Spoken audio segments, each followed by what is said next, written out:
Hello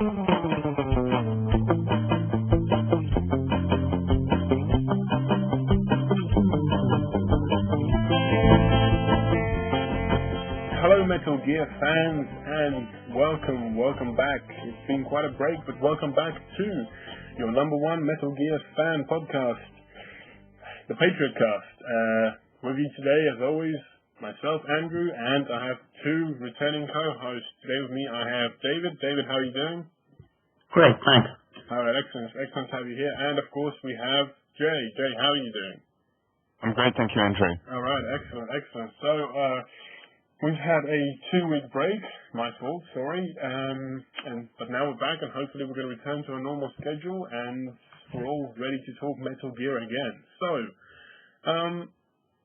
we're going to start off with a bit of news before moving into the main discussion, which, as we said on the last show, was going to be Metal Gear Solid Easter eggs from various games, secrets, that kind of thing, just fun little things. And news-wise, Peace Walker has come out in Japan and it's been getting very good reviews and that kind of stuff, but there hasn't really been.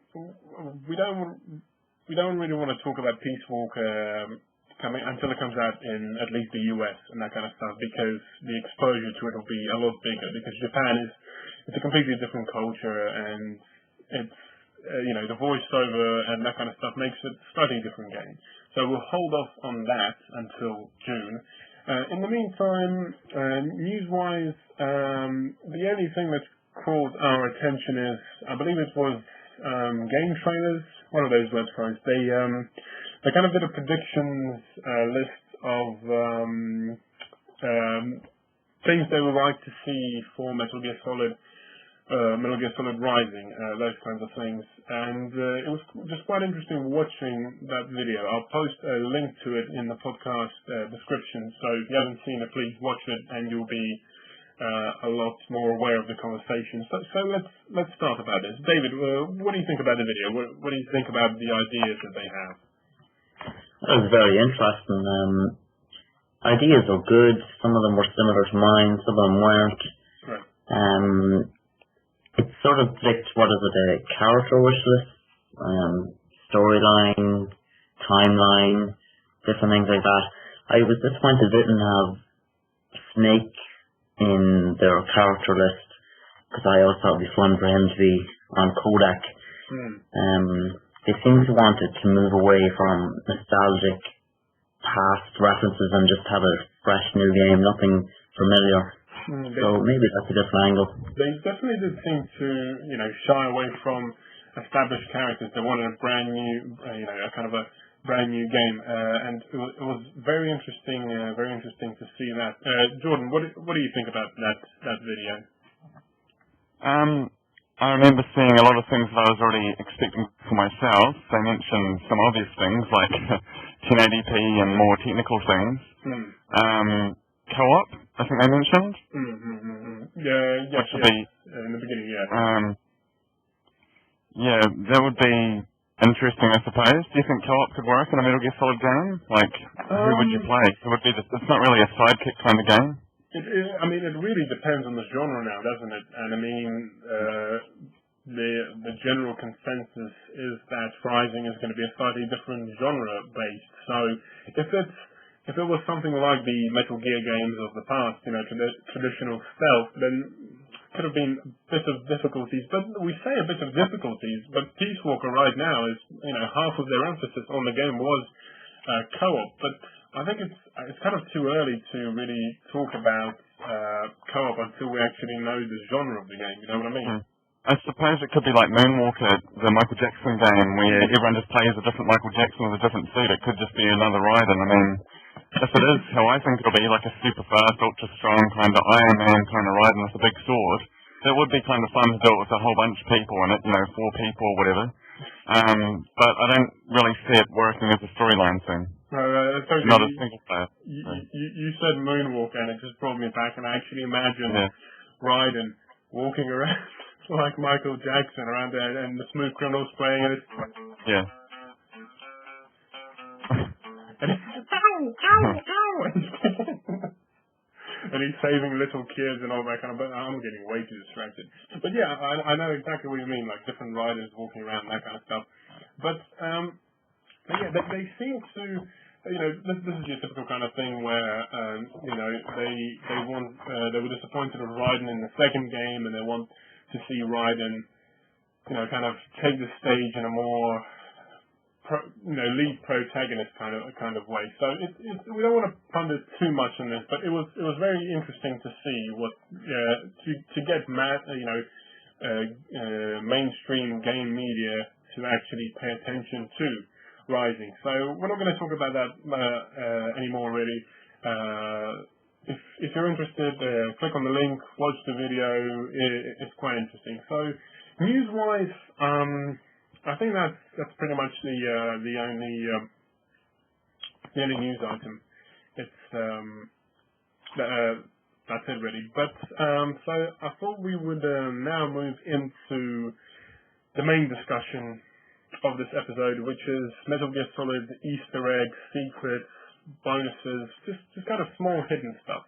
And I was making kind of like a list just to try to remember all the Easter eggs, and I realized there have been so many, and I've got to around halfway through all the Easter eggs I could remember and I could find on MGS2, and I realized that there is no way that we'll be able to cover all of this in one episode. So in this episode we're going to try to do Easter eggs from MGS 1 and 2, and then hopefully in the next episode we'll do 3, and when it's going to get to 4 I don't know what we're going to do, because MGS 4 just has as many Easter eggs as all the other games put together on like one of the missions at least. So but we'll see. But for this episode we're going to do MGS 1 and 2 Easter eggs. Before I start, guys, let me just ask you, do you enjoy the Easter eggs, the factors, all the little things in Metal Gear games? Do you enjoy that factor? David, do you enjoy it? Yeah, that's actually one of my favorite parts of them. It makes the game, more playable. Several times you go through it, you'll find some, then you go through it again, you find more. You stick up on YouTube, you see something someone did, and then you want to do that, you go back, you do it again. It's good replay value. Definitely. Jordan, what do you think? I enjoy all the little Easter egg things, although some of them are kind of weird. Do you remember a lot of the Metal Gear Solid 1 things? Well, let's actually take that into. I don't want to kind of, it's interesting because we'll get to different levels, because there are a lot of weird and a lot of different types. There's your traditional, what do you expect as, a video game Easter egg, but then there are slightly weird ones getting, some of those are on the brink of being sexual innuendos and that kind of stuff. But we'll get into all of that later. So let's start off with MGS1. This is the first game in at least the Solid series. We're not going to cover the old, the old Metal Gear games and that kind of stuff, because, they don't really have that much stuff there. But so let's get into MGS1. MGS1, we all know, very cinematic game, it established a tone for the rest of the series. And MGS1 did have a lot of Easter eggs, probably more Easter eggs than any other game for its time at that particular time. So I just have a list here, and I'll kind of start it off, and then we'll snowball the whole discussion from it. So I'll try to go through these in kind of the order that they appear in the game. The first one is what I was talking about, weird innuendos. This is the first one. Snake crawling through the ventilation shaft before he's about to meet Darth. You guys know what I'm talking about already. Before he's about to meet Darth Chief, and you look, and there's Meryl. And the thing is, what you can do is you can go back and forth, and if you go each time, Meryl is doing a different thing. So first time she'd be doing, I believe it's like push-ups, then she's going to be doing sit-ups. But I think the last time is like she's dancing around in her underwear. Can you guys help me out here? Do you remember this? I just remember. Don't remember the dancing. I remember you look down, you see her doing push-ups there, and she's actually in her underwear, and Snake just gives her a look. Don't remember the dancing. Yeah. Jay, what did you want to say? Yeah, I don't remember the dance, although I never really checked that many times. I had a lot of free time on my hands back when I was younger, so... Okay, well, that's an interesting one. Here's one that you'll probably know. If you piss off Mei Ling enough times, she's going to stick her tongue at you and not talk. So basically this one is... and if you guys are listening to this, if you haven't done some of these, which probably, even the most hardcore fans haven't done some of these, please go back and check them out. They're good fun, and they give you a reason to play the game again. Mei Ling sticks her tongue out because we basically call her again and again and again, and then she just gets really annoyed with you and doesn't save the game. Do you guys remember this, Jay? I do remember that, yes. David? Really funny, because she's just the same personality the whole time, and then suddenly you just feel getting really angry, and then the whole Japanese. Good laugh. Yeah. And it's like what I was saying, Mei Ling had this kind of racial factor where she was meant to be born in America, but she still had that accent, and it was a very kind of stereotypical thing.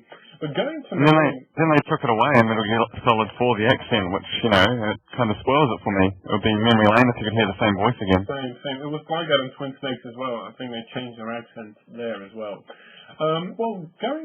Sticking with the Mei Ling, this is interesting. I don't know if you guys were aware of this one.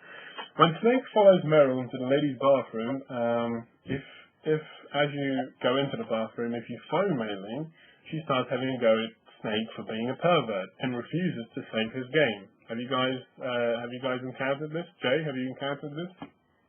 Yes. It was very weird that this is what I was saying. They kind of introduced something new where you expect to save a game, you go in and you save the bloody game. No, this time the game refuses to to be saved. This is very frustrating. David, what do you think about this? Yeah, it was really breaking the boundaries. I mean, you'd never see that at that time. It was just start, save, X done, something like that. It was really funny. And then again later on, before you start the torture, she actually rings you and she asks you to save. Sort of hinting. Yeah, it's kind of like breaking the fourth wall, really. I mean, the whole save thing was, it was very different. Okay, this was one me and Jay talked about before. Snake finds a parachute of liquid near the Hind wreckage. Jay, do you have something to say about this? I just read about that recently, and I haven't seen that one. No, you haven't? Well, it's after you find the helicopter and you go down, and if you find Colonel, Snake's like, look what that's a parachute, and then kind of like, but the thing is, they actually realize that it's impossible. They're like, well, how did this happen? He would be killed by the rotor blade. So they kind of take that into account, but still they're like, maybe he's sending me a message, But I'll be able to find it on YouTube, hopefully. Oh, definitely. Just look up Metal Gear Easter eggs or something like that. David, what do you think about this? I've never actually seen that. I must check it out. See, it's the reason for you to play MGS1 again, I guess. I'd always find a reason to play it again. Definitely. Yeah. Let's go to this is the one most people probably know. Snake's tuxedo. So after you play the game again, Snake gets the tuxedo, and this is of course kind of I don't know what you want to call it, James 007 paying homage to it. What do you guys think? Did you like the Easter egg of having the tuxedo there? Jay, what did you think? Yes, I do remember that one. That was probably one of the only ones I noticed when I originally had the game, or when my friends had the game. Playing it for the first time, I think we played it a second time, and found, Yeah. David? Yeah, I remember getting that, and then there was a huge rumor about you could actually get the ninja suit. People had said they did it, and still to this day, I don't know if it exists. Maybe it does, maybe it doesn't. I remember that. I think what it was is kind of, it was a mix-up with the VR missions. in which you could actually play as the ninja. So maybe people somewhere saw a video of it, or you guys know what I mean, and they kind of got confused. But yeah, it's very interesting, and you could also get the ninja as kind of like a red suit, like the second time or the third time you played. I'm not sure. But that's one of the last ones in MGS1 is, at least in the original MGS1. The secret ghost photos. Are we familiar with these ones, guys? Right? Yes. Right. Yeah. And these, I wasn't, the first couple of years when I was playing MGS, I wasn't familiar with them, but then I looked it up online and I was very, very surprised. And I find it rather creepy. well, that's what I was going to go into. I didn't actually see the videos of them, and I just saw this online. The first one was, take a picture of in Psychomantis' office, and it's Kojima, and I thought to myself, oh, that's going to be cool. Then take a picture and have a look at it, and it freaked the crap out of me, because it was Kojima, and his facial colors were inverted, and I found it really, really creepy. Jay, what did you want to say? Yeah, I just find it creepy to think that all these weird, and they all look weird, aren't they? I mean, they're like neon green kind of colour. Yeah. Yeah, it's just weird to think you're walking past these things all the time until you take a picture and then they magically appear. Definitely, yeah. David? Yeah, well, the one I distinctly remember is taking a picture of Sniper Wolf after she's dead, and you can see it, some sort of ghost, or I can remember that. But to do this Easter egg, you have to get another Easter egg, which is obtaining the camera. I forget how you do it, but you didn't have that to start off with. I think it's in the ammo storage thing, when you're going to find Baker, where all those storage rooms are. I think you pick it up there. Right. Cool. And I think that's pretty much all the Easter eggs for MGS1 at least. There's your bandana and there's your stealth camo, but everyone knows about those ones, so it's kind of obvious. I quickly wanted to go into Twin Snakes, because out of the three of us, I think I'm the only guy who's played Twin Snakes, right? Yes. Right. And so I've only got about 4 or 5 Easter eggs, and they're not they're kind of Easter eggs and secrets that are, again, an homage to the original game, in a way. So there is your infamous, in Otacon's room, there is a small statue of Mario and Yoshi. And when you shoot Mario, you get a 1-up, and when you shoot Yoshi, I believe, you get a coin. So look out for that. And there's a GameCube as well, which replaces the PlayStation, because in Otacon's office there was a PlayStation. So it's kind of a nod to Nintendo. Continuing the Nintendo theme here, Psycho Mantis. In the original game, as we all remember, he would scan your memory card, and to most of us, he would say, "Your memory is completely clean," meaning that most people didn't play any Japanese Konami games. But for the GameCube games, what they did is they put in data on, I believe it was 3 or 4 games. It was Mario Sunshine, it was Super Smash Bros. Melee, and it was Zelda. I'm not sure if Metroid was in there as well. But it would be really freaky, because he'd be reading that, I can read your mind! And they switched the voice actor as well, so he sounded a bit different. So it's like, he looks into your mind, and he's like, oh, so you like playing your Super Smash Bros. Games? And that freaked me out more than anything. So that small nod there was creepy, let's just say that. One more thing with the Psycho Mantis, and this is weird as well. In the cutscene where Psycho Mantis says, I can't do the voice all the time because it kills me. Where he says, put the controller down on the floor, put it down still. You remember that moment from MGS1, guys, right? In this one, he says, put the controller on the floor. And when he says put the controller on the floor, the camera cuts to Snake, and Snake's looking at Psycho Mantis. And then Snake looks at the camera and nods at you, kind of breaking the fourth wall. So that's kind of a small Easter egg that it was funny, but again, I immediately want to look that up. But it is, and there's kind of like this kind of typical MGS, like he turns around and there's this kind of metal sound, trying to get this kind of cool vibe, and he just looks and nods at you. Like, put the controller down the floor, kid. And what other ones are there? There are, because the inclusion of first-person view allows you to do things. So, for example, if you shoot rats and you phone the codec, I think it's the colonel starts having a go. He's like, "Oh, Snake, we don't need a red trap. We need to complete the mission." So that's an interesting one as well.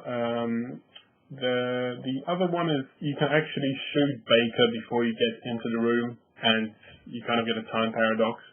So when you blow the hole through the wall there, you can go to first-person view and you actually see him strung up with the bombs, and you can shoot him, and then you hear... You can do that in the original as well. Can you really? Yeah. Oh, see, that's an Easter egg. It doesn't go into a time paradox, but it just ends and then it's game over and Snake. I love the lack of enthusiasm there. Snake, come on. But yeah, and in this one, I think you hear Oslo saying, "What a fool," and that kind of stuff. So that's all. That's all the Easter eggs in the first game. Let's just go around. David, what's your most enjoyable Easter egg in the first game? The first game. Let's see. Probably just the stealth. I mean, you could have so much fun with it, going around guards and just pointing at them, shooting. Like, you could have a good bit of fun with it. Definitely. The banana was good too, but you don't really have enough bullets anyway. I thought stealth was better. Definitely. Jay, what's your favorite Easter egg in Metal Gear Solid 1? It would definitely have to be the stealth, although I don't really think of it as an Easter egg. I mean, it really should be part of the game. I mean, I always play Metal Gear Solid games to get the stealth. It's always my first thing to do. If I had to pick a real, sort of weird, unexpected Easter egg kind of thing, I'd pick the scary photos, probably. Right. I can't think of any other game that has something like that. But all these different locations through the game. I mean, how many photos are there? There must be at least 20, 50 odd. There's quite a lot of them anyway. Yeah, I mean, it's a lot of. I've never gotten all of them, so I only got about 5 or 6. But yeah. So as for myself, I have to pick something really obscure. Mei Ling getting annoyed with Snake, because I just love the comedy and the chemistry there. So, but anyway, let's move into MGS2, and this is very interesting because this is one of my favorite games in the series for pure nostalgia's sake, and I've played this game more than any other Metal Gear game, and found some of the things which sometimes I wish I hadn't found, and I'll explain that to you guys later, because it kind of broke my... Anyway, I'll explain it. So, MGS2, I found that the tanker chapter, the first chapter, has pretty much just as many Easter eggs as the plant chapter, but which is really interesting. So let's start from the very beginning, and you can kind of see Kojima's humor and style evolve here. And I'm just talking about the sexual innuendos again. And we'll start off with the first one. The very first one is, I don't know if you guys heard about this, Snake tapping on the posters of the models. Have you guys heard about this? I've seen the posters. Well, basically, you guys have seen the posters in the tanker in MGS2, right? The Asian models, they're wearing the bikini, right? Oh, yes, I remember this. Yeah. Okay, yes. What you can do is Snake can kind of get on the floor in a semi-crouching position and have his back to the models, and he can do kind of like a knock on the wall, and if you do it on their, let's call it chest area, it makes kind of a springy sound, like a boom, boom, boom, boom, boom. But the pictures, you know the way we have to take the pictures of Ray. We'll get to that. We'll get to that in a second. You have that one, do you? Yeah, I do have that one. We'll get to that one in a second. But then the thing is, if Snake kind of kneels down a bit more and knocks the female's private part, the alert sound goes off, and the alarm gets into alert mode, and the guards start looking for you, which really, I never expected anything like this, and then I saw. I mean, I myself have never actually tried it, to be honest with you. But then I saw it online. I was like, what?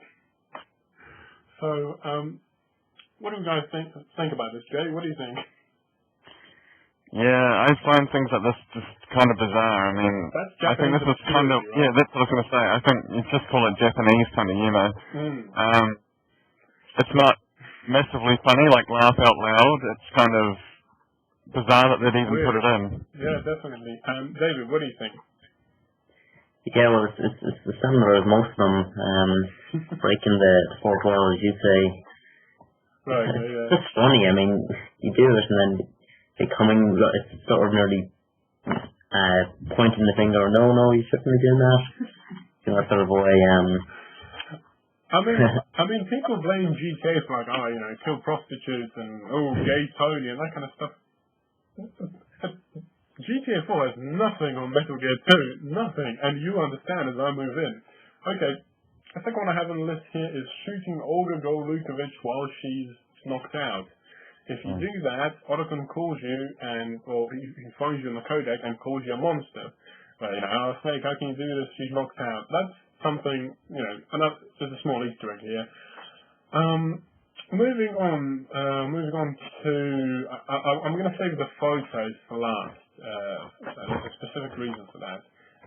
Moving on to, as you sneak into the armory, not the armory, where the guards are having their, what do you want to call it, presentation, speech, and they're all standing there.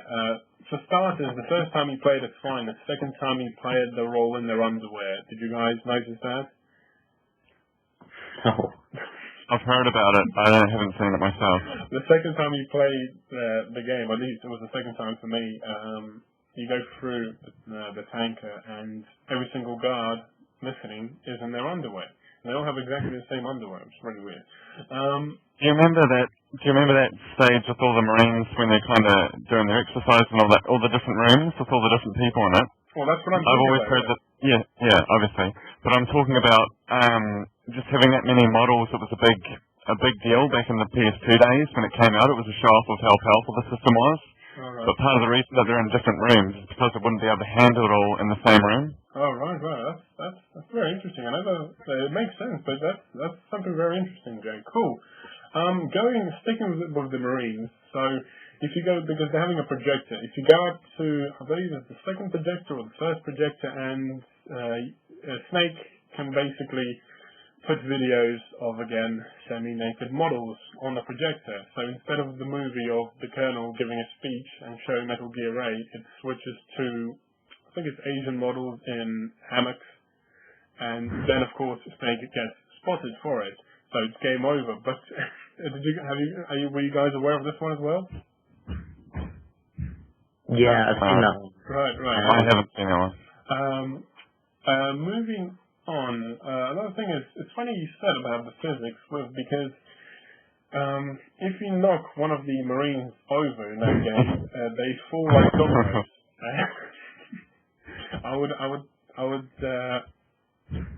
Everyone listening to this, if you haven't done it, play a Snake and just run around and knock one of them over, and they seriously fall like. Jay, you've played this, right? You know what I'm talking about, yeah. Have you ever done it with stealth on? I've never done it with stealth. Like, can you smack one of them and they knock over and you can just hide, or is it like more of a game over even with stealth? I think it's game over because it will kind of break the whole the whole continuity of the game. It'll be really weird, but I don't think the guards were I don't think they were programmed for anything more than standing and falling over and having an exclamation mark above their head, if you know what I mean. Yeah.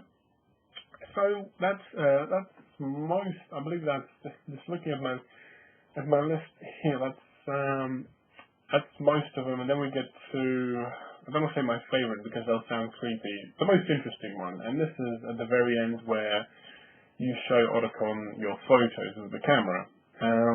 There are a number of possibilities that can happen with this. I'll go over the most popular ones. Of course, you take pictures of Golukovich. Otacon asks you, what are you doing here, blah, blah, blah. You take pictures of Olga, he asks you, what's she doing here, all that kind of stuff. Then we get into something more obscure, and again, you guys are probably aware of this. You can take pictures of the posters of the models, and Otacon will see them, and, oh, Snake, that's got nothing to do with Metal Gear. I'll save this for later. And so, Otacon, I find it hard to believe that the first part of Metal Gear Solid 2 is set in 2007, and Otacon's like a major hacker, and instead of going on like porno sites, he just saves pictures of posters of models. Otacon, anyway. And the cameras back then wouldn't have been that great a resolution, right? I mean, 1 megapixel best, they're not going to be high quality is what I'm saying anyway. No, definitely not. But how do you guys feel about this brand of, I guess, Japanese humor? Again, Jay, how do you feel? Yeah, I just find it weird the way that they always have kind of sexy pictures of women in all the games. It's kind of Japanese humor, isn't it? I don't really understand it so much. Well, it's definitely Japanese because you can go into a DVD store and there's like DVDs of hentai in next to like Adam Sandler in bedtime stories next to your. It's really screwed. David, what do you think? Apart from the pictures, I just thought the anime of Otacon was really good, whereas his head and the exclamation mark and the look at this. That was fun. But yeah, the humor is definitely not very very Japanese, of course. It's not a Western thing. They did a kind of like a clock widget for your desktop. I was just going to bring that up. Yeah, of Otacon. So any listeners, it's free on the MGS website. I'm sure it's still there. Yeah, it is. And that's for Mac and PC. I've got it running right now. I should get it for Mac as well. Yep. So it's really cool. Now this is moving into the obscure one. This will test the ultimate hardcore fans, and I'll see if you two have heard about this one. Have you two guys heard about the scary photos that you show to Otacon? Scary? I take it as a no. Basically, what happens is, I don't quite remember this one. You take a photo of there's a guy in a corner somewhere. Maybe it's actually Ocelot hiding in the corner. You can take a picture of. It's been years since I've done it, but you take a picture of someone in the corner, and you take just like you can only see his head and part of his shoulder, and you take a picture and you upload it. And you show it to Otacon, and Otacon freaks out. And you were talking about the way they've done, his little widget, and he was really animated. These are animations I never thought I'd see. It's Otacon, and like he starts getting this typical Japanese white face, and there's like a ghost behind him, and he gets really freaked out, and he starts screaming, "Oh, Snake, that's freaking me out, don't do it." And if you do it 3 times, he gets more and more freaked out. So I would definitely recommend, look it up on YouTube, guys. Go type in MGS2 ghost or scary photo, that kind of thing. So you guys haven't heard about this. I would definitely recommend that one. And here's another one. This is the one. This one I haven't actually done. This one I have to admit I've seen on YouTube. Snake takes a photo. I wasn't aware of this. Apart from having female models in the tanker, there is also a picture somewhere of a male model with a bare chest, if you guys know what I mean. One of those bodybuilder guys. And you can actually take a picture of him. And if you show it to Otacon, Otacon's reaction is, wow, that explains a lot, but there's nothing wrong with keeping it to yourself, Snake. which I take it you guys haven't heard about this one either. No. See, Metal Gear Solid 2 is stranger than you thought. But yeah, basically somewhere. I worry about people that try these. Yeah, same. I was doing the research for this to see if I've missed out any, and on YouTube I looked up MGS Easter eggs, and I got this whole bunch of things. I got the obvious ones, but naked male, and then you take a picture of him, and basically Otacon calls you gay, and Snake's like, So that's the tanker. I think that's all the tanker ones, yeah. So now that you know this information, guys, it has your opinion and thoughts towards MGS2 changed slightly? There's definitely more weird things than I know about in it. Definitely, yeah, definitely. Well, let's move into the planet one. This has more conventional, let's call them Easter eggs. So the first one is, you guys probably remember this one. After you first meet Snake, before you know it's Snake, back when he's Pliskin. But then again, if you didn't realize that this was Snake with the same looking polygon model and the same voice actor, then you're some kind of a weird idiot, because come on. So when you first meet him, he kind of, he gives you cigarettes, weird, and he sends you on your way. And if you walk downstairs from Vamp's room, and he's kind of napping in the corner, and you can point a gun at him, and he points a gun back at you. Did you guys ever try this one out? No, I haven't. No? Oh, alright. David, you still there? Yeah, I don't remember that one either. Oh, well, you basically go downstairs and there's Snake, and he's sitting in the corner, and you can point a gun at him, and he points a gun back at you. He suddenly wakes up. Yeah. And he'll actually, if you get down, he'll shoot you. Oh, yeah, he will shoot you, yeah. If you do like 3 times, he will shoot you, and if you shoot him, he will shoot you. That's a small one. Another one is... Yeah, go on. Yeah, but before you actually see him, you can see him actually sleeping. Do you remember that one? Yes, yeah. Sleeping, and then... I remember that one, He goes, liquid! Yeah, he just... Liquid! Or something like... in the sleep. Yeah, and if you still think he's some other dude, then you go seek therapy. So, the other one is... there is the constant banter between Rose and Raiden, and part of it is the story, but there are a number of conversations which not everyone has heard, and most people probably don't want to hear. For example, every time you go into the toilet, and if you phone Rose, she starts questioning your morality and your sanity, saying, Raiden, what are you doing in the toilet? You're sick, blah, blah, blah, I don't want to talk to you. And then again, this is the Mei Ling factor. She refuses to save your game. But this time they play off it, so you would talk to her, and she's like, oh, Raiden, you're meant to be on a mission, why are you doing this? And then there'll be 2 options, don't save my game, and I really want to save my game, and you press, I really want to save my game, and she doesn't, and she just keeps on nagging you. So that's something very weird. And another one is, basically she starts, have you guys played for the one where she starts asking Raiden why he has never slept with her in the same bed? Have you guys heard of this one? Yes, I have. I don't remember doing myself, though. It's another one of those ridiculously awkward Japanese things that seem to come straight out of a really bad soap opera. It's like, Raiden, we never ever do it. And Raiden's like, what are you talking about, Joe? We always do it. But it's full of really awkward stuff. Of course, there's the usual shooting the seagulls.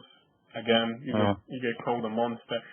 The game keeps on judging you. You guys get this feeling in MGS2 where the game keeps on judging you through the codec, everything you do.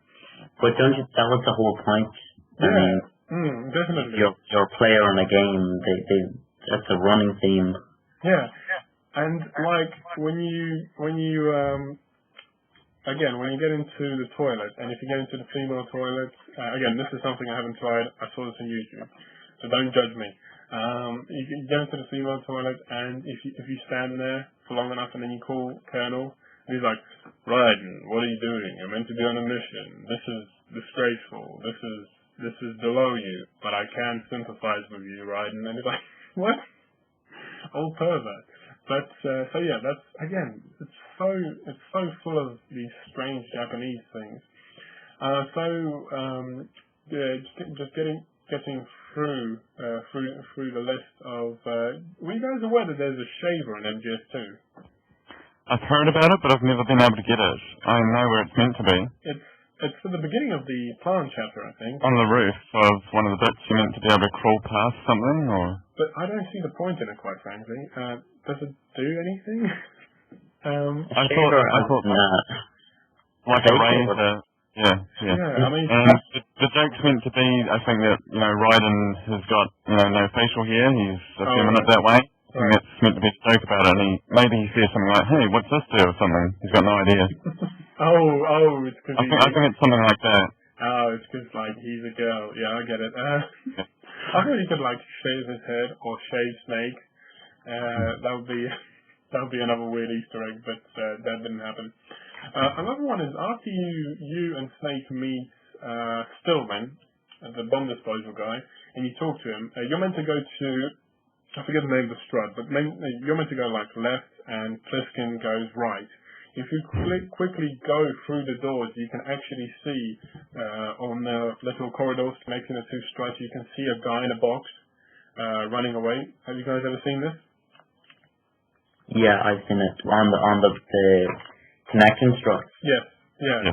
Yeah, you can. Yeah. And you can shoot him as well, and he doesn't do anything this time. And doesn't he make a comment like, "Who would be crawling in the box" or something? Yeah. But then he phones Snake. After Snake, if you wait a couple of seconds, he phones Snake. And he's like, "Snake, have you seen a guy in a box?" And Snake's like, "Huh?" Again, "Huh?" That's all he bloody says. "Huh?" And he's like, "No, I haven't seen anyone in a box." And it's like, "That's the most stupidest idea I've ever seen. Why would anyone be in a box?" And Snake's like, "Yeah."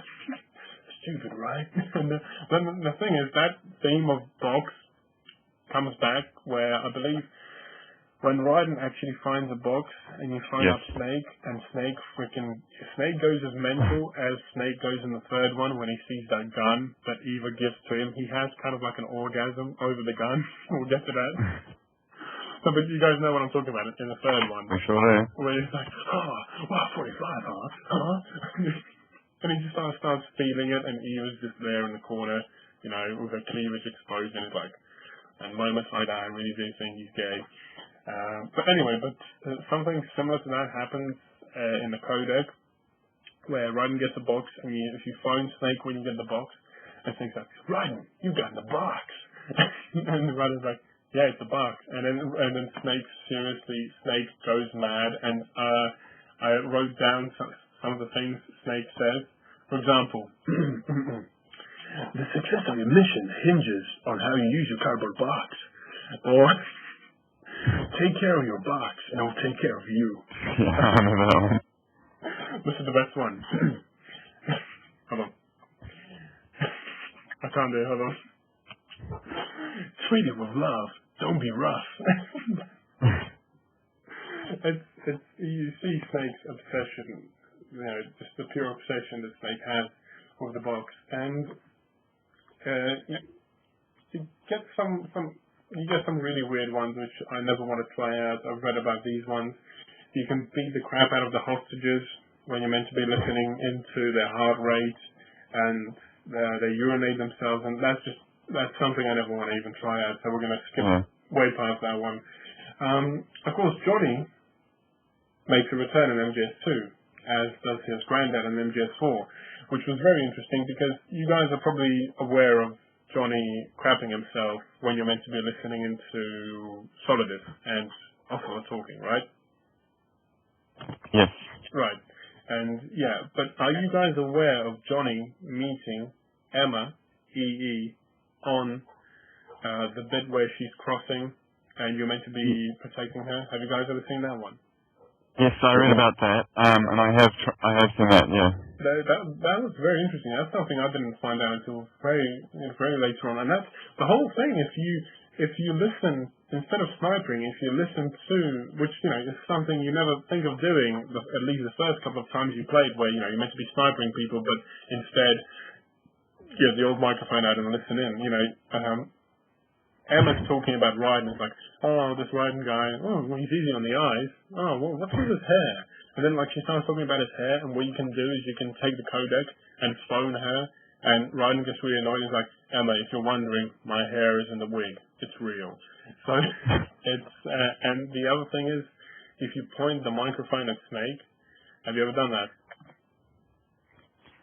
No, I don't think I have. If you point the microphone at Snake, he has a little monologue, and he's sitting there like, he goes, I wonder if I should clear things out with Archon before I ask her out. So basically he's planning to ask out Emma, which is really, really weird, because I'm sure there's a big age gap between them, but that kind of puts a whole different perspective. At least it did for me when she died for Snake. So, Snake had something planned there. So definitely try that out. That's really funny. What else is there? We've forgotten one other important box one. Go on. If you have the different boxes and you can sit on is it the mail sorting room? I can't remember if it's the name of it or not. And get dropped off different places. I couldn't believe that they'd put something like that in the game. We didn't mention on Metal Gear Solid 1, isn't it? I've never done it myself. You could sit in the trucks or something and in a different box. Yeah, I mean... the helicopter port. Yes. So it's a truck, and if you sit in the box, it'll move you to the... Yeah. Which for me made absolutely no sense. Where the hell did that truck go? Because there are no roads. Everything's in a mountain. So unless this truck had some kind of incredible Hulk-esque power and went through walls, and then they fixed the walls right after the truck went through them, made no sense to me. Oh, it's obvious. Obviously, the Heinz picked it up and dropped it off. No, That's a little way to get out of the loophole, the old God is in the machine.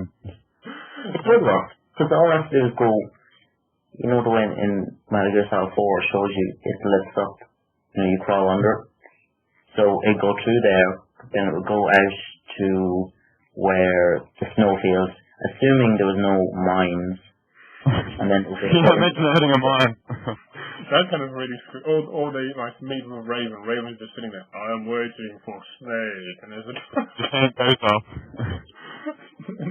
So the Snake drives past Raven in the truck, and he just, I am still waiting for Snake. The Snake just laughing. But yeah, that'll be a completely different Easter egg on its own. But yeah, I mean, I think the box system where you could, travel around, I'm not sure, but is that a throwback to Ghost Babel, where you can get have you guys played the Game Boy Color game? No. Well, basically what it is, I'm not sure, maybe, have they done it in MGS2, in Metal Gear 2, or Metal Gear 1? I don't quite remember. I haven't played those games as thoroughly as I've played the other ones. Basically what it is in the Game Boy Color game, what you do is you can get into the boxes and travel around the facility, and I guess they've done something very similar to that in MGS2, so that was a cool Easter egg.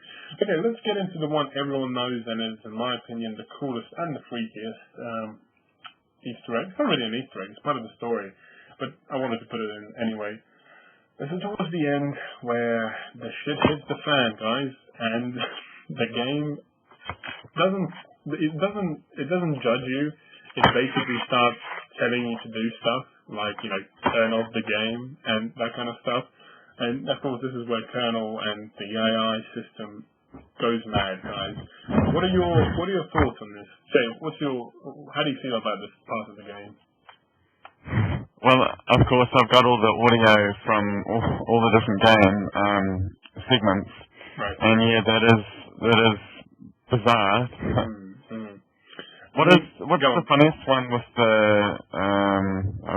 I'm blanking out at the moment. The one where he talks about the made up thing from the other dimension and the Harry rock or something and the crab and yeah. There's a raw blink on Harry rock or something. I know exactly what you mean. But that's a freaky thing, isn't it, David? What do you think about that part of the game? Well, at first, I was actually scared. I thought there was something wrong with it. I'll admit I fell for it. Did you think you were going mad? I thought there was something, and I turned it off. But when he said, turn off now, I did. How old were you when you played this the first time? Let's see. 2002, didn't it? Yeah. So I would have been 12. Oh, right. For me, I was 10. And, there probably is a reason why it says 15 on the game. And for me, I was exactly the same. And for me, I was playing the game alone in semi-darkness. Because the thing is, I used to have my PS2 in the kitchen because I didn't have a TV in my room, and the living room was always, people were always watching TV there, so I'd have the PS2 in the kitchen for about 2 years, I think, after I first got it. And it was the TV that's in the kitchen's here right now, Sony, still works. And it was an old 14-inch here, and, I played Metal Gear countless times on it, and I was sitting in the kitchen, but the thing is, our kitchen leads into our backyard, and our backyard's quite big. And it's kind of like a backyard that turns into a field, because my dad, before he got married, he used to be really into birds of prey, so he would have loads of different birds of prey, falcons and eagles, and he would store them in cages, and he bought the house with the field, or kind of like the field of the house, so he could let the birds out and they could fly around. So it was a huge field, and the kitchen, we never really closed the blinds in the kitchen because it was kind of like our house and no one could look in because there was a huge field. So I was playing, I'm just remembering this, and I remember how I was scared, it scared the crap out of me. I was sitting there, and I was playing it, and I'm home alone, and it's about 9 o'clock, maybe 8, but it was getting near winter, so it was really dark, and the shit hits the fan, guys, and Colonel phones me, and he's like, "You've been playing the game for too long, put the controller down, it's just another game." And what you said, Dave, I thought that, someone hacked into my TV or some extraterrestrial ghost thing was going on, and then I turn around, and because it didn't have the blinds, and I literally expected, I'm thinking about it now, I'm getting like shivers just remembering it, how stupid and scary it was, and I remember turning around and looking through the window, and I thought there was like some ghost standing there behind the window, and he was going to come after me, and I was home alone, and it was one of those fears where you're too scared to do anything, and you're just frozen, and you're not even moving. So it was like that, and it was a choice, but somehow I still continued playing the game, because so for me, that really freaked the crap out of me. But then eventually I started realizing that, but kids, don't play MGS2 when you're 10. Wait until at least you're like 12, because it's, but looking back at it now, it's a great piece of video game history, I guess. Don't you guys think? It's one of those things that you will always remember, right? Yeah. So, there's my little horror story. But just still remembering it freaked the crap out of me, especially when like their skin became translucent and you could see the skeleton.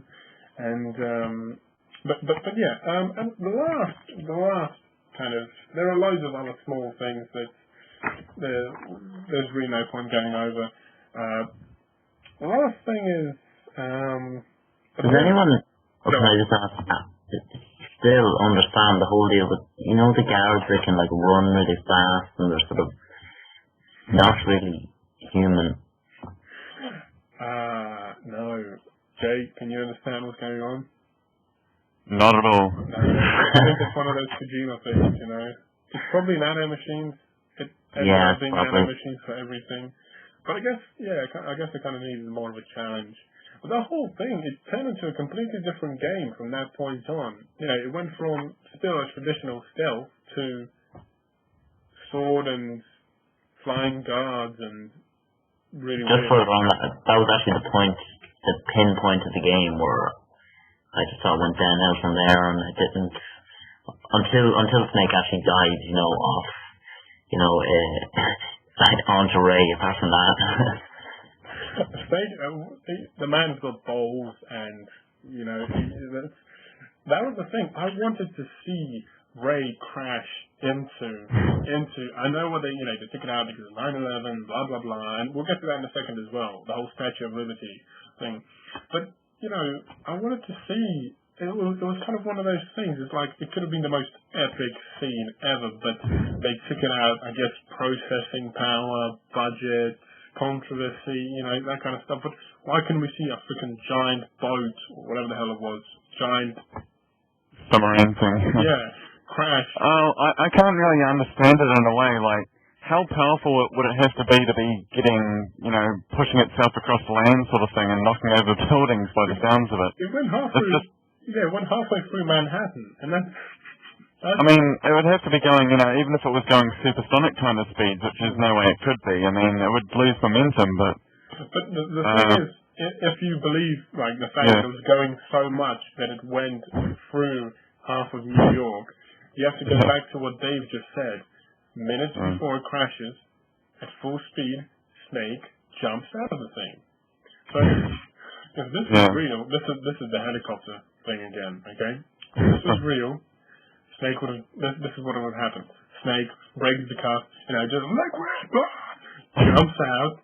Yeah, either one, he drowns because the sheer force of the you know what I mean. You're just pulling him under, or it's moving somehow. It must have some kind of a rotary system. So the second one is Snake gets sucked up into the rotors and dies.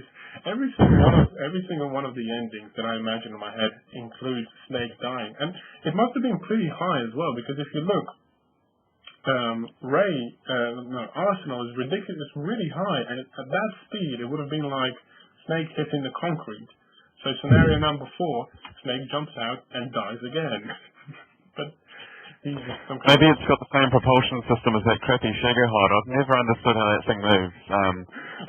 The rear half of it just hovers kind of somehow. I mean, I can get that part, but then it's got those screw things that turn. And I've never understood that. And then supposedly it's got a giant rocket on the back that it fires up. I mean, maybe it's the same deal. Jay, I think when they were inspired by 007, they really were inspired by 007 and making things that would in no way ever work in real life, just like some of the early 007 movies. I remember watching one of the old ones where a villain hid himself in a volcano. Something like that, and then it was the first Bond, so Sean Connery, and he disguised himself as a Japanese man, and he did that by painting himself slightly yellow and wearing a wig, and everyone automatically thought he was Japanese. But yeah, funny things that that kind of break the game a little here, but it's always good to have fun. Before we go, one last Easter egg, and this is I don't know what you want to call this. Originally, Arsenal was meant to, I guess, land or hit the Statue of Liberty. Is that what I'm understanding right here, guys? Because can you guys help me out here? Are you aware of what I'm talking about? I am. I'm not sure. There were some changes made. There's a trailer, a Japanese trailer, where when the tanker mission, when it blows up, it actually shows a cutscene of Snake running out, and it's on YouTube. It's in Japanese, but it's epic. Like, they had to cut it all out because of 9/11 and that. There was lots of explosions and.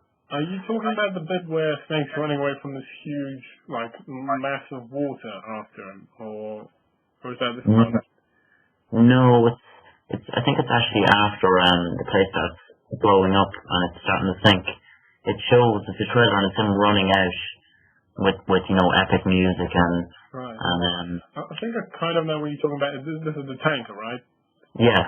Right. Well, originally the whole game was meant to be like based in the tanker, but then they moved it around. Originally the game was meant to be based in the Middle East. But yeah, that was interesting. I really wanted to like go into their archive and see what the game was originally meant to be like. But maybe one day, maybe we can dream. And yes, and what the hell happened? You guys know what I'm talking about, like, and it's actually in the game when Snake talks about the tanker sinking. You see like in-game footage of Snake running away from like this giant, massive water chasing him. Do you guys know what I'm talking about? Yes. Yeah. That's in the game. Well, that had to be in the game because it's in the.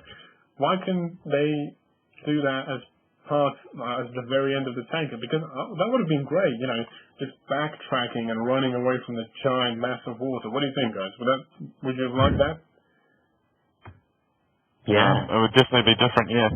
Yeah, but they didn't do it. But then just finishing up, the Statue of Liberty, they moved around because of 9/11. But on the disc, they still left a cutscene saying that Statue of Liberty has now been relocated to, I forget the name of the island, but it was basically relocated somewhere differently. Which, again, I would have liked to see, but 9/11 changed everything. So yeah. I find it really weird, the whole 9/11 thing, that like, supposedly the reason that there's no planes and things in GTA 4 is because of 9/11. I do find it weird. I mean, I suppose it could be traumatizing to people that were in New York and saw it happen and stuff.